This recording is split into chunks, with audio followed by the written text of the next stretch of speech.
FM 96,9 MHz. Selamat pagi pendengar. Berikut Anda ikuti Mutiara Pagi Katolik yang dipandu oleh Bapak Ricardus Adrianus Gay Eswil, yang merupakan penyuluh agama Katolik pada Kementerian Agama Sumba Barat, dan akan ada sharing-sharing di akhir renungan. Untuk itu tetap ikuti kami melalui FM 96,9 MHz. Silakan Bapak. Selamat pagi Bapak, Ibu, Saudara-saudari umat beriman yang terkasih. Kembali lagi bersama saya Ricardus Adrianus Gae, penyuluh agama Katolik, Kantor Kementerian Agama Kabupaten Sumba Barat. Dalam Mutiara Pagi pada kesempatan ini saya akan membawakan renungan yang berjudul Prapaskah, Penyangkalan Diri sebagai Murid Yesus. Mari kita mengawali kegiatan kita pada pagi hari ini dengan berdoa. Dalam nama Bapa dan Putra dan Roh Kudus. Amin. Bapa yang maha baik, kami bersyukur untuk anugerah-Mu yang boleh kami nikmati sepanjang hidup kami.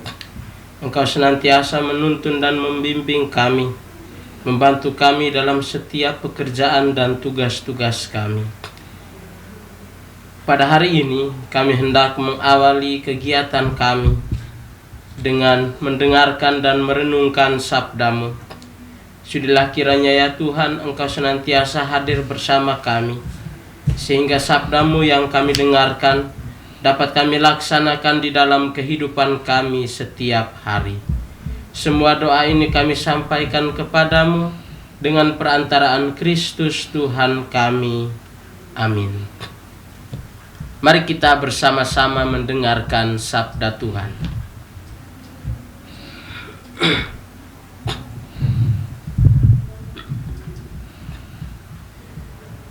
Bacaan diambil dari Injil Lukas. Dan Yesus berkata, Anak manusia harus menanggung banyak penderitaan dan ditolak oleh tua-tua, imam-imam kepala dan ahli-ahli Taurat, lalu dibunuh dan dibangkitkan pada hari ketiga. Katanya kepada mereka semua, setiap orang yang mau mengikuti aku, ia harus menyangkal dirinya, memikul salibnya setiap hari, dan mengikuti aku. Karena barang siapa mau menyelamatkan nyawanya, ia akan kehilangan nyawanya. Tetapi barang siapa kehilangan nyawanya karena aku, ia akan menyelamatkannya. Apa gunanya seorang memperoleh seluruh dunia, tetapi ia membinasakan atau merugikan dirinya sendiri? Demikianlah Injil Tuhan, terpujilah Kristus. Bapak, Ibu, Saudara-saudari umat beriman yang terkasih dalam Tuhan Yesus Kristus, kita pasti pernah mengalami penderitaan atau sekurang-kurangnya melihat orang-orang yang menderita. Sebagai orang yang beriman, kita percaya bahwa penderitaan di dunia ini diakibatkan oleh karena dosa. Konsekuensi dari dosa yang masuk ke dunia ialah kejahatan, penyakit, dan bencana. Terlepas dari pandangan di atas, penderitaan di dunia ini membuat kita semua menjadi sedih. Kita merasa kasihan dengan orang yang sakit, orang yang sedih, dan mereka yang hidup dalam kemiskinan. Lalu, ada orang yang bertanya demikian, jika Tuhan itu maha baik, mengapa penderitaan terjadi di dunia ini? Mengapa manusia harus menderita? Perlu kita ketahui bersama bahwa penderitaan merupakan salah satu situasi batas yang dihadapi oleh manusia. Kita tidak bisa menghindarkan diri dari penderitaan di dunia ini. Bacaan Injil pada hari ini dapat dibagi menjadi dua bagian yang dapat kita renungkan bersama, yaitu pemberitahuan pertama tentang penderitaan Yesus dan syarat untuk mengikuti Yesus. Bagian pertama, pemberitahuan tentang penderitaan Yesus.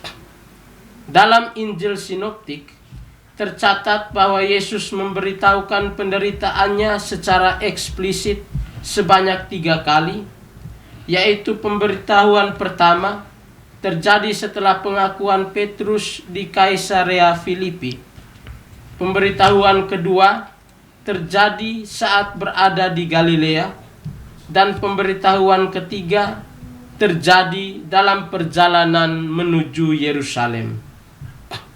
Yesus memberitahukan penderitaannya sebanyak 3 kali karena sebenarnya hendak menekankan bahwa jalan salib dan penderitaan yang akan dialaminya bukanlah suatu kebetulan, melainkan rencana Allah yang harus terjadi. Dalam pemberitahuan yang pertama, Yesus menekankan penolakan para pemimpin Yahudi. Hal ini sebenarnya hendak menegaskan bahwa penolakan terhadap Yesus terutama datang dari para pemimpin yang menolak kebenaran Allah. Yesus juga menekankan kebangkitan pada hari ketiga sebagai simbol bahwa Allah mengaruniakan kehidupan kekal kepada siapa saja yang percaya dan hidup seturut kehendaknya. Ada beberapa alasan mengapa Yesus memberitahukan penderitaannya secara eksplisit kepada para muridnya. Alasan pertama, sebagai koreksi atas pandangan yang salah tentang Mesias. Orang Yahudi memiliki pandangan tentang Mesias yang cukup unik. Bagi mereka, Mesias adalah seorang raja politik yang berkuasa dan perkasa. Mesias datang untuk menyelamatkan bangsa Yahudi dari penjajahan bangsa lain, terutama bangsa Romawi. Mesias memiliki tentara yang kuat, sehingga pembebasan itu dapat terlaksana. Sedangkan Yesus memberikan pemahaman yang benar tentang Mesias. Mesias yang dimaksudkan Yesus ialah hamba Allah yang datang untuk menyelamatkan umat manusia dari belenggu maut dan dosa. Yesuslah Mesias yang dijanjikan Allah. Teladan kerendahan hati dan pewartaan cinta Allah kepada manusia menjadi bukti nyata kemesiasan Yesus. Puncak cinta yang besar ialah mengorbankan nyawanya di kayu salib. Alasan kedua, mempersiapkan para muridnya. Yesus tahu bahwa kehadirannya di dunia ini tidak selamanya. Waktunya hampir tiba bahwa Yesus akan kembali kepada Bapanya di sorga. Oleh karena itu, pemberitahuan ini dilakukan sebagai bentuk mempersiapkan diri para murid untuk menghadapi kenyataan bahwa Yesus akan kembali kepada Bapanya. Para murid harus menjadi saksi untuk mewartakan Injil ke seluruh dunia. Yesus tidak akan menyertai mereka secara fisik. Alasan ketiga, puncak kasih Allah. Kematian Yesus di kayu salib merupakan bukti nyata bahwa cinta Allah begitu besar kepada umatnya. Yesus sendiri pernah bersabda bahwa tidak ada kasih yang lebih besar daripada kasih seorang yang memberikan nyawanya untuk sahabat-sahabatnya. Bapa menjadikan kita sahabat-sahabatnya dalam persekutuan dengan Yesus Kristus dan Roh Kudus. Oleh karena itu, Bapa mengorbankan putranya agar kita diselamatkan dari dosa dan maut. Inilah bukti cinta Allah yang begitu besar. Alasan keempat, bentuk nyata ketaatan Yesus kepada kehendak Bapa. Ketika Yesus berada di Taman Getsemani, Yesus berdoa sebagai berikut. Ya Bapa-Ku, jikalau Engkau mau, ambillah cawan ini daripadaku, Tetapi bukanlah kehendakku, melainkan kehendak-Mu-lah yang terjadi. Doa ini menunjukkan ketaatan Yesus kepada Bapanya. Yesus melaksanakan kehendak Bapanya dengan cara mati di kayu salib demi menyelamatkan umat manusia. Ketaatan dan kerendahan hati inilah yang diajarkan Yesus kepada kita untuk taat kepada kehendak Bapa. Bagian kedua, persyaratan untuk mengikuti Yesus. Setelah menyampaikan perihal penderitaannya, Yesus menyampaikan juga persyaratan untuk mengikuti Dia. Dalam bacaan Injil ini, Yesus menyampaikan 3 syarat untuk mengikuti Dia, yaitu menyangkal diri, memanggul salib, dan mengikutinya. Apa maksud dari ketiga syarat ini? Syarat pertama, menyangkal diri. Menyangkal diri berarti merendahkan hati untuk menurunkan ego, keinginan pribadi, dan hawa nafsu daging demi kehendak Tuhan. Yesus meminta para murid-Nya untuk menjadi orang yang rendah hati. Hal ini berarti sebagai murid Kristus, kita harus bisa mengorbankan kenyamanan, hak dan kepentingan pribadi, serta mengutamakan kasih kepada sesama dan Tuhan. Dalam konteks ini, Yesus menekankan ketaatan kepada kehendak Allah. Menjadi murid Yesus berarti harus taat kepada kehendak Allah. Yesus telah menunjukkannya dalam kehidupannya di dunia ini. Yesus selalu melaksanakan kehendak Allah, termasuk mengorbankan dirinya. Syarat kedua, memanggul salib. Memanggul salib memiliki makna yang hampir sama dengan menyangkal diri, tetapi lebih menekankan pertobatan.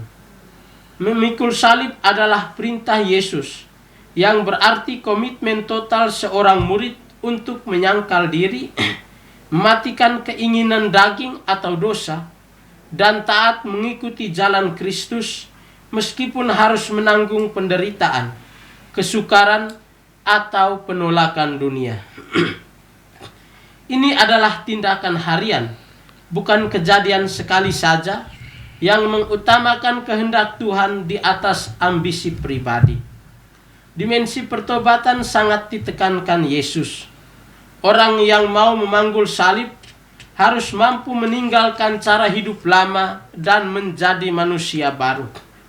Ada unsur pembaharuan diri sehingga seorang murid Kristus dapat menjadi manusia baru yang siap untuk melaksanakan kehendak Allah. Memanggul salib juga berarti siap menanggung risiko sebagai murid Kristus.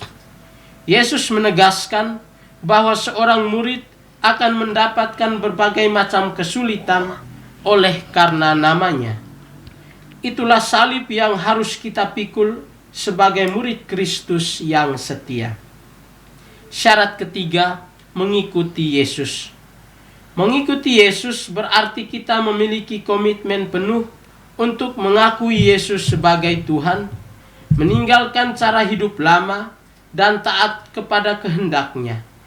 Ini adalah komitmen seumur hidup untuk menyangkal diri, memikul salib, dan meneladani karakter-Nya, serta siap menghadapi konsekuensi penderitaan demi iman. Dari ketiga syarat ini, kita menemukan benang merahnya, yaitu mengikuti kehendak Allah. Seorang murid Kristus harus bisa menjadi orang yang taat kepada kehendak Allah dan melaksanakannya dalam kehidupan kita sehari-hari. Bapak, Ibu, saudara-saudari, umat beriman yang terkasih dalam Tuhan Yesus Kristus, sabda Yesus pada hari ini mengajak kita untuk bisa menjadi murid-Nya yang sejati. Menjadi murid Kristus harus bisa menyangkal diri dan mengikuti kehendak Allah. Pada saat ini, kita telah memasuki masa puasa atau kita kenal dengan nama masa Prapaskah. Masa Prapaskah adalah periode 40 hari persiapan rohani dalam tradisi Kristen khususnya Katolik, menuju Paskah yang dimulai pada Rabu Abu dan berakhir sebelum malam Paskah. Ini merupakan masa pertobatan, doa, puasa dan sedekah untuk meneladani 40 hari Yesus berpuasa di padang gurun. Umat diajak untuk hidup sederhana dan menyangkal diri. Hemat saya, pesan Prapaskah dan bacaan Injil hari ini mengajak kita untuk menyangkal diri agar menjadi murid Yesus yang sejati. Penyangkalan diri hendaknya dimulai dalam diri sendiri dan harus dilakukan secara konsisten. Dalam masa Prapaskah ini, Paus Leo ke-14 mengajak semua umat Katolik untuk menghidupkan kembali praktik asketis kuno, yaitu berpantang dari makanan serta menahan diri dari kata-kata yang menyakiti sesama. Dalam terang bacaan Injil hari ini, ajakan Paus Leo ke-14 itu sebenarnya dimaknai sebagai bentuk penyangkalan diri. Penyangkalan diri ini membuat kita menjadi orang yang rendah hati, sehingga tidak mengeluarkan kata-kata yang menyakiti sesama dan selalu taat kepada aturan yang berlaku. Ketaatan ini ditunjukkan dalam praktik hidup sehari-hari. Mari kita menjadi murid Kristus yang menghidupi semangat penyangkalan diri. Amin.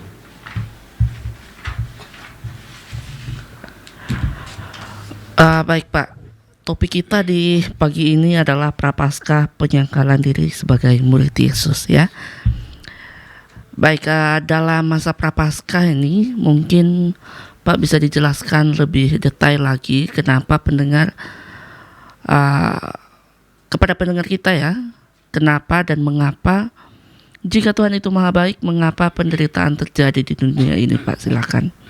Ya, Tuhan itu maha baik dan selalu memberikan kepada kita apa yang kita butuhkan. Sedangkan penderitaan itu terjadi akibat dosa yang masuk ke dalam dunia. Para filsuf dan teolog Katolik menegaskan bahwa ketika diciptakan, manusia diberikan yang namanya kebebasan. Manusia diberikan kehendak untuk memilih yang baik dan yang buruk. Tuhan memberikan itu kepada kita sebagai suatu bentuk pertanggungjawaban apakah kita mau memilih mengikuti perintah Tuhan atau malah sebaliknya kita memilih dosa dan menjauhi Tuhan. Penderitaan di dunia ini tidak diakibatkan oleh Tuhan, tetapi memang karena perbuatan manusia yang dengan sadar memilih dosa dan meninggalkan Tuhan. Kalau kita baca dalam kisah tentang manusia jatuh ke dalam dosa, itu Adam dan Hawa memilih sendiri untuk makan buah yang dilarang. Jadi Adam dan Hawa memilih untuk tidak taat kepada perintah Tuhan, sehingga mereka jatuh ke dalam dosa yang pada akhirnya membawa manusia ke dalam penderitaan. Terima kasih. Ya, baik. Lalu Pak, di bacaan kedua disampaikan bahwa Yesus menekankan penolakan kepada para pemimpin Yahudi. Lalu penolakan seperti apa yang dilakukan Yesus, Pak? Yesus itu menekankan penolakan yang dialaminya oleh para pemimpin Yahudi. Di sini para ahli Taurat, orang-orang Farisi dan tua-tua bangsa Yahudi.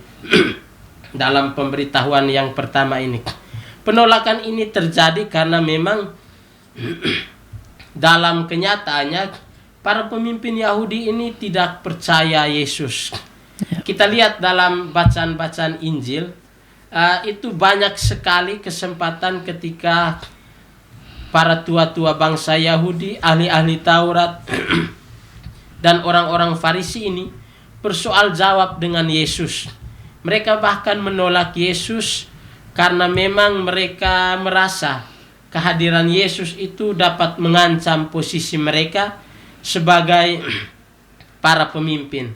Yesus datang itu sebenarnya untuk menyelamatkan umat manusia dan memberikan kepada kita keselamatan yang dijanjikan Allah. Namun mereka melihat bahwa tujuan kedatangan Yesus itu untuk menjadi seorang pemimpin. Apalagi Yesus menekankan bahwa dia adalah Mesias yang dijanjikan Allah.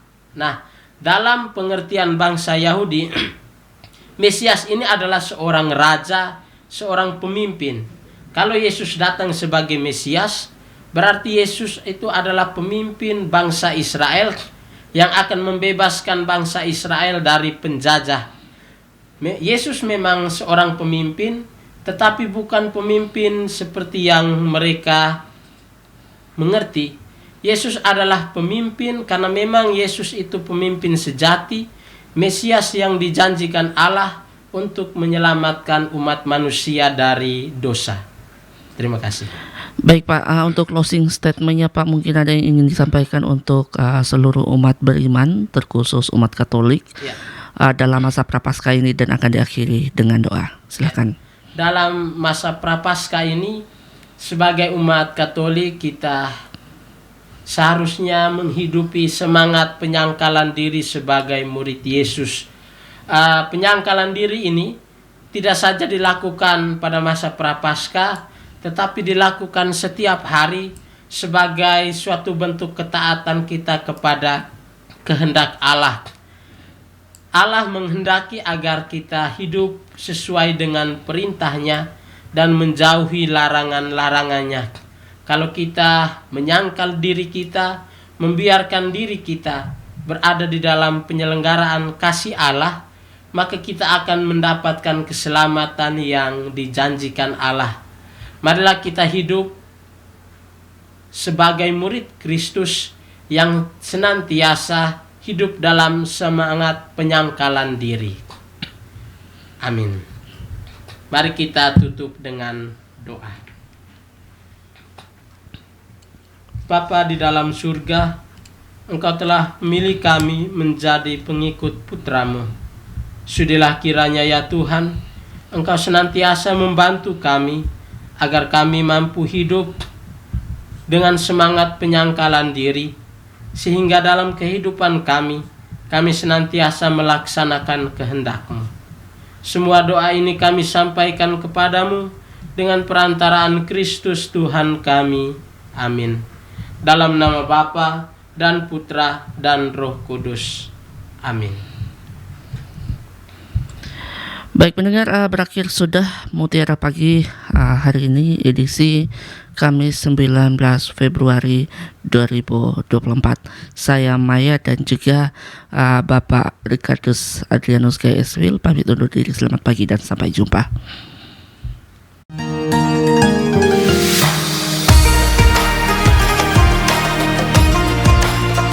Assalamualaikum warahmatullahi wabarakatuh. Saya Hindrasmo, Direktur Utama LPP RRI, atas nama keluarga besar Lembaga Penyiaran Publik Radio Republik Indonesia, mengucapkan selamat menjalankan ibadah puasa di bulan suci Ramadan 1447 Hijriah. Bulan Ramadan merupakan momentum untuk memperkuat nilai keimanan, integritas, dan kepedulian sosial, sejalan dengan visi LPP RRI sebagai media publik yang terpercaya, relevan, berdampak, dan menjadi inspirasi bagi masyarakat. Kami berkomitmen untuk terus menghadirkan siaran yang mencerdaskan, menyejukkan, serta memperkuat persatuan dan nilai-nilai kebangsaan. Melalui semangat Ramadan, LPP RRI akan terus menjalankan perannya sebagai ruang informasi yang akurat, berimbang, dan menjadi sarana edukasi publik, serta sumber inspirasi yang menumbuhkan optimisme dan harapan bagi bangsa Indonesia. Semoga ibadah puasa kita diterima oleh Allah Subhanahu wa Ta'ala, dan Ramadan ini membawa keberkahan, kedamaian, serta semangat baru dalam pengabdian kepada masyarakat dan negeri. Wassalamualaikum warahmatullahi wabarakatuh.